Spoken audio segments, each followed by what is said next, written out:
guys, come on up. I feel bad for Tomas. He was sitting between Panta and I, and we were sniffling, and he was like, oh God, I'm sitting right in between these two. Let's have a round of applause for these guys.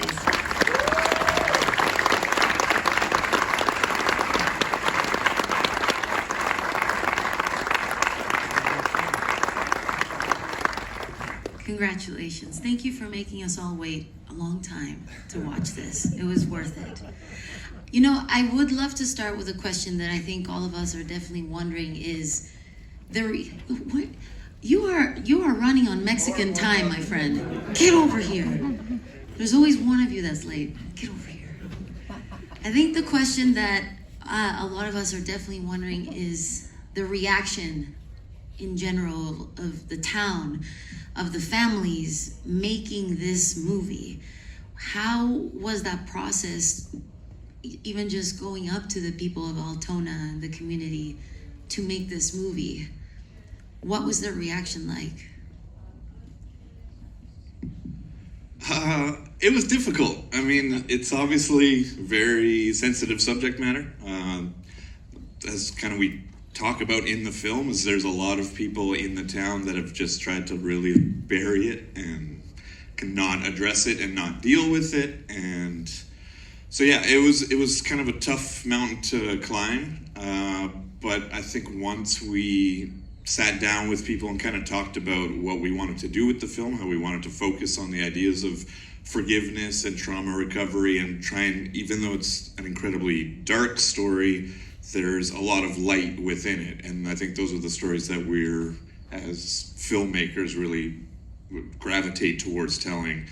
And so, eventually people started opening their doors. I think, Thomas and I sat with Millie Clausen because she was, she had never really talked to anybody about it. And she was, a huge get, I guess, of once she finally understood what we were trying to do and she said yes. I think that helped open up a lot of other doors within the community because Millie is really just like a pillar of that community. And it was difficult. And there was obviously, while shooting, there was a lot of people in the town that didn't want us to be there.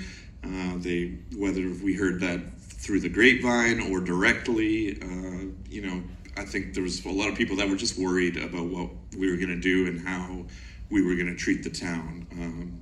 But since we've shown it, I mean, I'm sure there are probably a lot of people that did not enjoy it and didn't want anything to do with it. But from what we've heard and the people that we've talked to, everybody seems to really appreciate what we've done. And I've heard through the grapevine that there have been some discussion groups that have been created in Altona since the film about kind of talking about what they haven't talked about for 30 years. And that, to me, that's the biggest victory that we can have out of the film. So.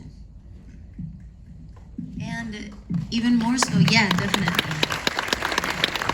And even more so, how was it like showing Tyler the movie or his family? I know even his interviews were so brave. He was so strong and so brave talking about this, but how was his reaction when he watched it? And how was that process? Did you have to change the film at all after showing him, or did you just show him the end of it? How was that process of, once the movie was edited in some way, showing it to Tyler and his family? Yeah, Heath first met him 10 years ago, actually, so it was a long path towards getting the film made. And over that time, I think we slowly but surely gained his trust. I think it speaks somewhat to the state of the film industry and maybe the state of the world at large, that when people have someone approach them and say, I want to tell your story or I want to make a movie about you, I think the automatic first assumption is that it's going to be something, especially with a story like this, very exploitative or made with a lack of integrity and empathy. But over time, Tyler got to know us and knew that we weren't about that, and we didn't want to make the film that way. So eventually, it all came together, and 10 years later, we wanted to make the film for the sake of journalistic integrity from a place of not having Tyler, viewing cuts throughout and always be sitting in the editing room or stuff like that, because we felt like, honestly, it would just really impact the film in a way, even if it was just on a subconscious level, about the nature of trying to tell the story in its full capacity from all angles. It did start out as a hero piece when we first met Tyler, and we thought it was just going to be a film about this incredible, miraculous survivor and his story to become a firefighter, inspirational speaker, etc.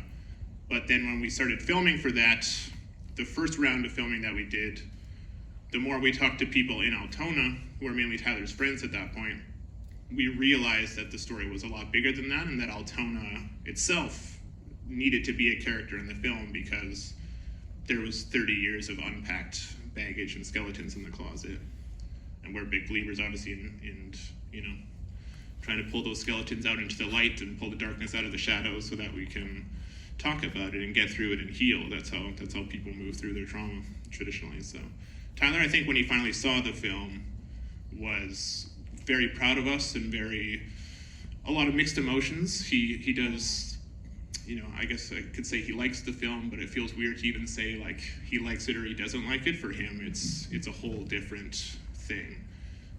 But I do think we made him proud, and I think that he respected how much we tried to honor Curtis. Because true crime stuff, as we all know from having watched, all the million murder shows on Netflix and stuff, it's not always about the victims. In fact, rarely is it. It's usually about cops searching for bad guys, or especially about psychos, psycho killers. It's about body count, and almost is more in a horror genre these days than a documentary genre. So we wanted to make sure that the film really focused on Curtis and really honored his memory. And we hope that we did that, and Tyler, I think, has told us that he feels like the film does that, and, I think for him, when he saw the animation, especially Nathan and John they're the animation leads at our company, so they principally did the animation, 2 of them. I did some too, do a little bit. But when Tyler, after he had seen the first film, he said that the sequence that depicts what happened in the house that night, the animation made him feel like we had somehow captured not just what had happened, but what he felt while it was happening. And he was taken back to that place for the first time in 30 years, and not even necessarily in a negative way, but in a sort of therapeutic way. So that was a big compliment from Tyler. That's amazing. You guys certainly achieved that. Before we open it up to the audience, I have one more question. I'm glad you brought up the animation. So I think all of us have seen you guys do very happy, Disney-esque, Pixar-y things with animation. Usually very wholesome. We're very wholesome. Everybody's always giggling, oh, ha, ha, the Affolter Brothers. We're super cheesy. And this definitely, I heard some gasps a lot from myself watching such emotional and dark animation. Definitely is a new side to you guys I've never seen before. But also for a documentary, I don't think I've ever seen reenactments with animation. I don't think, ever. And I know that is a signature for you guys, with so much talent within you guys for animation and stop motion. Was that always a choice, a creative choice and solution to do the reenactments in animation from the very beginning? And how was that decision? I think it was the best decision too, by the way. Yeah. I don't know when the decision was made, but obviously Nathan and I are trained in animation, and we wanted to incorporate that as well as our live action, skills. But yeah, like Thomas was saying, sorry I'm losing my voice. You can cry, it's okay. Yeah, I might cry. It was, mostly to kind of depict how things happen, but not in a way with actors and, pyrotechnics and fire, and but more in kind of a surrealistic way for some parts, and kind of what it might have felt like to go through those moments, It was way more intimate too, Yeah. I think, as animation. Yeah, thank you. Yeah, less exploitative. But it was still difficult, I found, for, doing these scenes that are really horrific things that you're depicting, and we did want to made sure they had some impact and like kind of popped in a way, but not in a way that's too like grotesque or, you know, makes, I mean, I still think some of them are, you know, it's hard to watch, you know, these things happen. But yeah, I mean, I guess. I think one of the biggest challenges was when we decided to do animation is like, what is it going to look like? Because when you think of cartoons, you think of like Simpsons or cartoony stuff, and we knew that this is like super heavy subject matter, so it had to be very dark and gritty, and so we spent a lot of time exploring concept art, and John did all of the like art that you see, the backgrounds and the characters, and then I made them move around basically.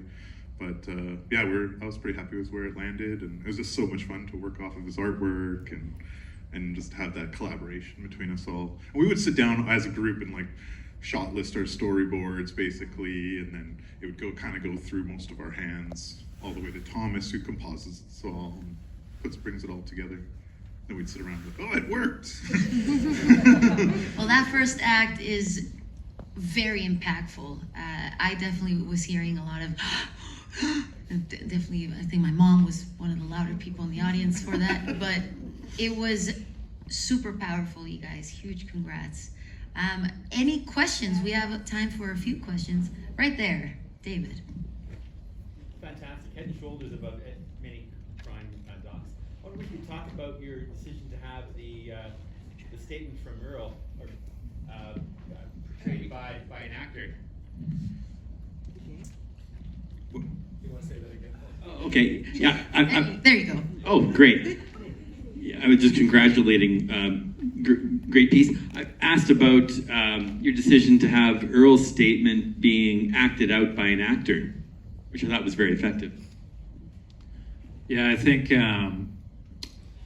one of the things early on we knew after we started to see the expansiveness of the story, et cetera, we knew we had to get Earl involved, and that's a whole story in itself.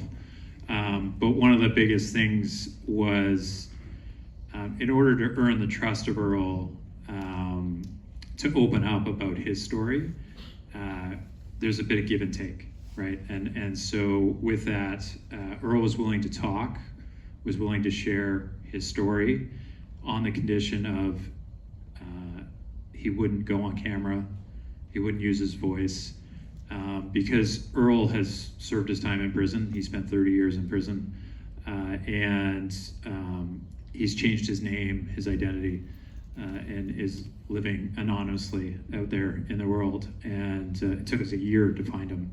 And so we wanted to honor that. And I think one of the big things for us as filmmakers through this was to have integrity, not only in telling the story of the victims and the families and the town, but also for Earl. Yes, up there. Oh, we want to add a little more. Yes, sir. I also just wanted to throw out that Gabriel Carter, who did such an amazing performance as Earl in the film, is here tonight as well. So thank you so much, Gabe. You really... I don't know if he likes watching himself, so he might actually not be in here, but he's here. So, first of all, great respect to you, because doing what we do not only entertains, but it has to inform and educate. The fact that the town gave you that trust, I honor them. The fact that there are still issues in the town, I still respect them. And I don't want this to go to Earl's side. Earl is a classic psychopath. He's an anthropomorphic psychopath who does not have a limbic system. He has a limbic system, but it's very weak, and that's the center of conscience. So it's all about Earl, despite his story. So I'm glad it wasn't just based on him, but you can imagine the impact probably on his family too. It would be nice to do a secondary documentary on their point of view, because there's always victim and victimizer and perpetrator. So did you ever, and this has to be the respect of this family, and all respect goes to Tyler and the way he has had a cathartic experience and has come through it. He's truly a hero, and so are those people who talked about him. Did you ever get a chance to speak to Earl's family, his upbringing, what they're feeling, and where are their family, where is Earl's family today? The short answer is no, they were one of the people that were not willing to talk to us, and we had to respect that wish, of course. But they do still live in Altona. They never Really? moved away. Yeah, they are part of that community still, and Same house. Same house, yeah. So yeah, I mean, you can only imagine what they've been through over these last 30 years as well. So yeah, unfortunately, we didn't get a chance to talk to them face to face, but there's a lot of people in the town that, you know, they just said, no, we don't want to be part of it. And at that point, you just have to respect that. And I thank you for that, because there's also that side of the story. And with Earl, and you don't know anything else other than he's living in anonymity with a new name and a new town. And I don't even know if he probably even has any, well, you wouldn't even know that if he has any contact with his original family. You know nothing of that. That's a system that is confidential, I take it. correct. So by locating him, how did you find him? Next question.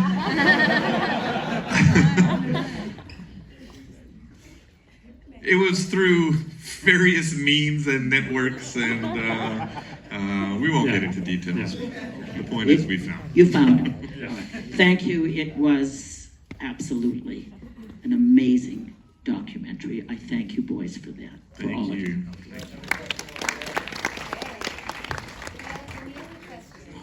I reiterate what my sister has just said. I also believe that in this business of crafting and creating, you have to put a little bit of yourself into every project you do. A best writer usually has experiences from their own. I believe the reason why you gentlemen are such fine filmmakers is because you respect each other's gifts and you respect each other. And that is why any project that I believe that you gentlemen do has a cachet of authenticity, truth, and humanity. My question to you, all of you, is how has this project changed you? Thank you. And thank you for a superb documentary. Just to be clear, when you guys called me earlier this week and said you were going to come to the screening, I knew you were going to hijack the Q&A. Love you, Robbins twins. Yeah, I mean, we've learned a lot. Honestly, we don't do a lot of documentary work. This was our first feature documentary, and before that, we'd only really done some short doc work and stuff like that. So we learned a lot technically in the world of how to make a doc, but for me personally, I think I really underestimated the emotional toll of trying to tell a story like this. We knew it was an important story to tell, and a really great writer that I look up to once told us that it's like, if you want to be important filmmakers, you got to tell the important stories. So we've always tried to do that in our work, but so there was never a question about whether we were going to make it or not. But I don't think that I put enough thought or care into mentally what it was going to take to make it, just in the context of Curtis.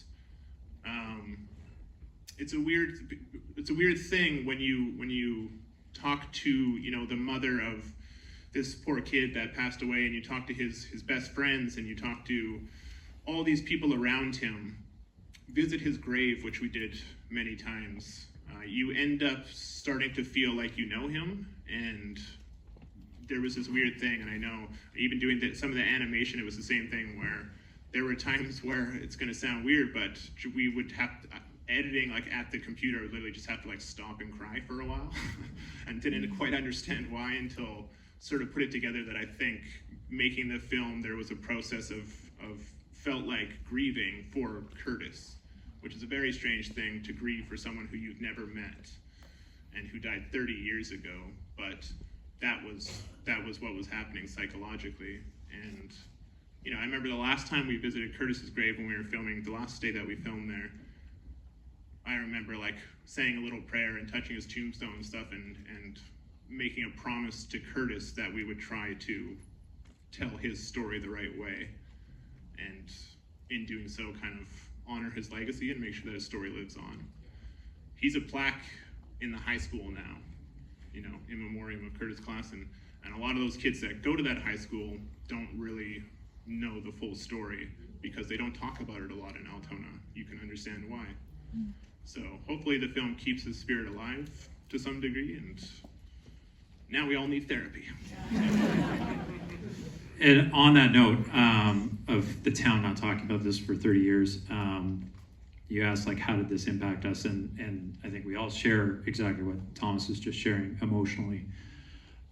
For me, it took on a personal turn. When we went out to Altona the first time to film, I had an old roommate of mine from university that I reached out to, who was living in Winnipeg at the time. And I knew he came from a Mennonite community, but I didn't know which. And we got together for dinner that night, and I had mentioned it to Tyler ahead of going to see my friend for dinner, and Tyler was like, "Is it this guy?" And he showed me a picture of him. I was like, "Yeah, that's who I'm going to have dinner with." He's like, "He went to school with us."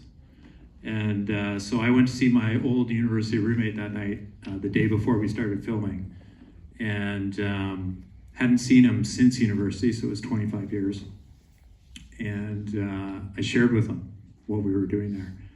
And he exploded. He lost it. He just vented like you've never heard someone vent before. The anger that came out, not at me, but just in my presence. And it was shocking. But it told us a lot, because I obviously shared that conversation with the brothers. And it showed us what we were walking into this town, and we kind of got the idea then that this was so much more than just one person, and with that, my relationship with my old roommate has become super tight, super close. He's constantly checking in to see how things are, and it's been very rewarding in that sense, and I think. That's a personal experience that I didn't expect from the film, and I think a lot of people in the town are feeling those same connections kind of coming back as a result of it. I think for me, it's the idea of forgiveness, and hearing Tyler and Robin's story, you have an understanding about forgiveness and more respect for it, but then putting myself in their position, or if I'm thinking about my own life, or forgiving people in my life, or forgiving myself, I don't know kind of where I stand. Like, every time I watch the film, it kind of hits a little bit differently, especially after hearing Earl's story, and whether, I could reach that point in my life where I could forgive something like that. I don't know if I can or not, but it just kind of gives you bigger perspective and respect for what everybody went through, and makes you reflect on my own life a little bit. Yeah, pretty much kind of agree with what the guys have talked about. It was also like a crazy time. We were doing it during the pandemic, and I just had my first little girl, so it was we were working with tight budget and just trying to maximize everything that we could. So it was We'll always work with tight budgets. yeah, exactly, right. But yeah, just kind of the big takeaway was probably just, I don't know, kind of what they said, I guess. Yeah, for me it was similar to what John was saying about the idea of forgiveness. I think that really changed within me. I think when we started making the film, it was kind of this thing of like, well, if Tyler is able to forgive somebody who did this to him, how come all the rest of us struggle so much with forgiving the tiny little things that happen on a day-to-day basis, and we hold grudges? But that thinking really changed during the making of the film, and I realized, like, there is no right or wrong way to forgive, and it's not gonna happen for one person the same way that it happens to somebody else. And I don't even necessarily think that you need to forgive in order to heal, which is something that I think going into it kind of felt like they were one and the same. But yeah, it's the process, I've realized, is much more organic and takes a much longer time than anyone anticipates, and you never know how it's going to happen for you. You just have to keep moving forward every day and just keep trying to grow. Thank you for your honesty. Thank you, guys. We have time for one last one. My former student. Make it a good one. You already graduated, so I can't fail you if it's a bad one. Hello, Affolter Brothers. Thank you for such a wonderful, well, not wonderful, but definitely shocking and deep experience. Thank you, Thomas, for the invite. I wanted to ask you, the brothers and the producer, of course, you guys started with a frame with a big sign that says, "Let your faith be bigger than your fear." And that was very strong for me. What does that quote mean to you, brothers, to the town of Altona? And while filming this movie, why did you guys decide to start with that frame? Thank you. Maybe one of you answer that? I'm getting looks from the Rio. That was on a roadside sign in Altona that we thought was like, oh, that's just about perfectly the theme of the film. We better film that. But we decided to open the film with it because it seemed like such a strong opening frame because it's twofold. One is that it's reflective of Altona as a community. The irony that some of them are still afraid, but certainly a depiction of their spirituality and their religious roots. For them, it's all about their faith and God and their faith in Jesus and the Mennonite religion being the thing that helps quench the fires of fear. And I think to a degree that's applicable beyond people who are just religious. Faith is belief in something that you can't prove, and I think that goes beyond just a Christian sort of understanding of God, and is true for kind of all of us in talking about the fact that forgiveness and healing are things that we can't really prove and we can't really see and touch, but they are profoundly powerful. And fear is a dominator. Fear can darken all aspects of our life, and it's like a poison. We've talked about how you let it inside you, and over time it grows and grows and grows and affects every aspect of your life. So the belief in something that's bigger than that, hopefully something that's positive and more hopeful and optimistic than that, not just forgiveness as we've talked about, but just trauma healing in general, is something that I think all of us can relate to, and hopefully the healing is greater than our fear. Well, thank you so much, guys. Thank you. Excellent hosting. I will invoice you tonight. You got it. Send you that $2. We are all so proud of you guys. So